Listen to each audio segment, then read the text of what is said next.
आपल्या रोजच्या जीवनात आपल्यासोबत अशा काही गोष्टी घडतात ज्या आपल्याला विचार करायला भाग पाडतात की या गोष्टी खऱ्या होत्या की केवळ एक भास होता. तो एक भास होता.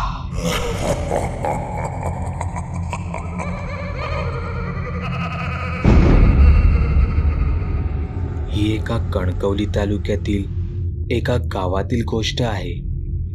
आंबराड गाव माझं आजोळ आहे.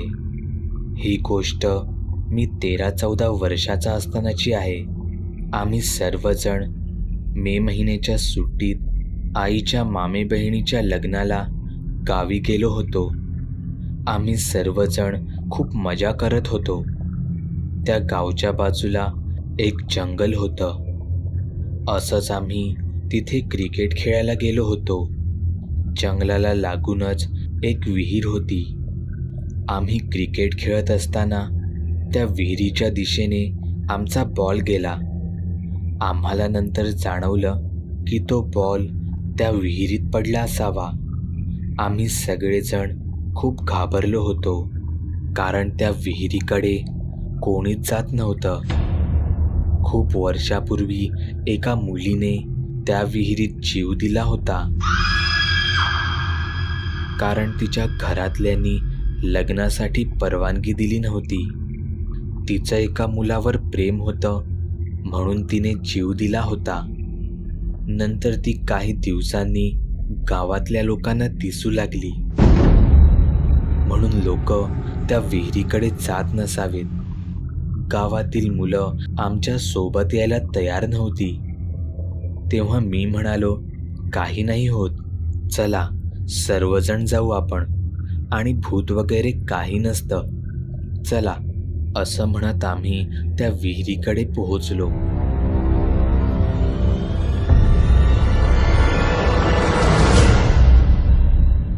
आणि त्यात डोकावून पाहिलं तर हिरवगार शेवाळ दिसत होतं.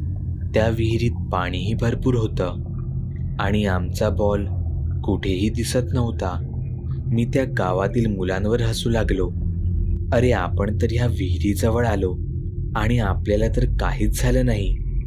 यावर ती मुलं म्हणाली, तुला आमच्यावर विश्वासच नाही आहे का? मी म्हणालो, ठीक आहे, असं म्हणत एक दगड उचलून मी त्या विहिरीत टाकला आणि म्हणालो, तू जर खरंच असशील तर येशील.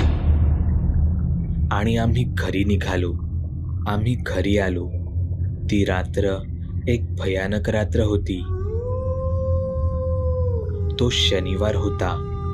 पूर्वी दूरदर्शनवर एक भूताची मालिका लागायची. तीच बघून आम्ही झोपायची तयारी करू लागलो. लग्नाचं घर होतं म्हणून आम्ही आतल्या पडवीत झोपलो होतो. आतल्या पडवीत यायला एक मोठा दरवाजा आणि त्या दरवाजाच्या दोन्ही बाजूला एक एक खिडक्या होत्या. त्या बाहेर पण एक पडवी होती आणि मग अंगण. वाडा जसा असतो तसंच घर होतं. आम्ही झोपल्यावर सुमारे 2-2:30 वाजता अचानक मला जाग आली. मला थोड्या वेळातच पैंजणीचा आवाज येऊ लागला आणि तो हळूहळू मोठा होऊ लागला. कोणीतरी दरवाजाच्या बाहेर असल्याचं मला जाणवलं. मी घाबरून एक नजर खिडकीकडे वळवली. खिडकीकडे एक काळसर आकृती दिसली. मी घाबरून दुसऱ्या खिडकीकडे पाहिलं तर तीच आकृती मला तिथेही दिसली. मी पुन्हा एकदा पहिल्या खिडकीकडे पाहिलं तर ती तिथेही होती.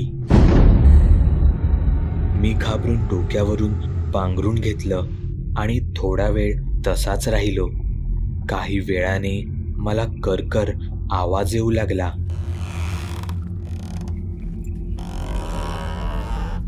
मला समजलं, हा तर बाहेरच्या पडवीतल्या बाकडाचा आवाज आहे.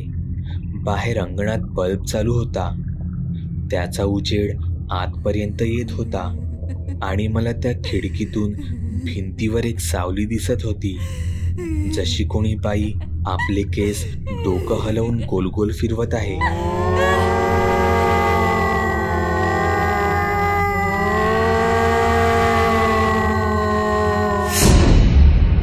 मी घाबरलो आणि आईला हाका मारू लागलो.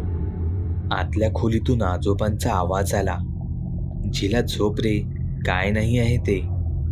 माझ्या बाजूला माझी आई होती. मी गप पांघरून घेऊन झोपलो. थोड्या वेळाने परत पैंजणीचा आवाज येत राहिला. संपूर्ण रात्रभर घरच्या दाराची कडी वाजत होती, पण दरवाजा कोणीच खोलला नाही. शेवटी आईच्या मामे भावाने दरवाजा उघडला, पण तिथे कोणीच नव्हतं.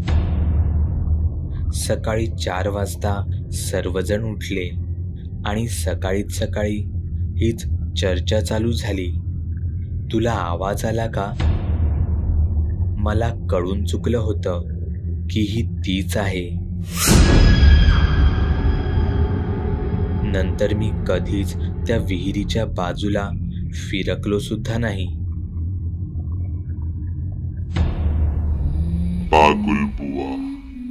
चॅनल सबस्क्राईब करण्यासाठी इथे क्लिक करा, जेणेकरून तुम्हाला भूतांचे प्रकार, गोष्टी, सिनेमे यांबद्दलचे नियमित अपडेट मिळत राहतील.